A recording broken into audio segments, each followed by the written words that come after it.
Moraš mi reći, što je to lavlja straža? Lavlja straža je družina koja štiti Gordozemlju i brani krug života. Prema tradiciji, u lavljoj straži bili su oni najstrašniji, najhrabriji, najbrži, najjači i najoštrovidniji. Pa što im se dogodilo? Čini se kao da nisu bili ovdje već cijelo stoljeće. Bojim se da priča o njima nema sretan kraj.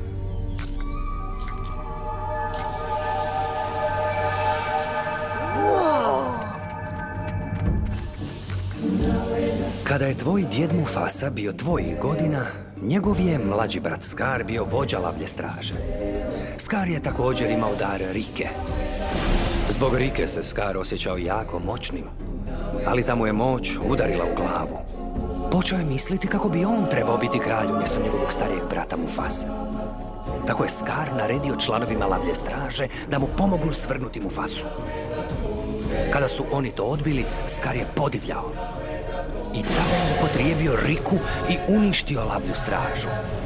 Ali Scar nije znao da će zbog korištenja Rike za zle nakane ostati potpuno bez tog dara.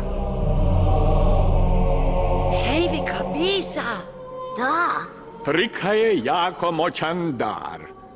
Može se koristiti i za dobra djela, ali isto tako može prouzročiti veliko zlo.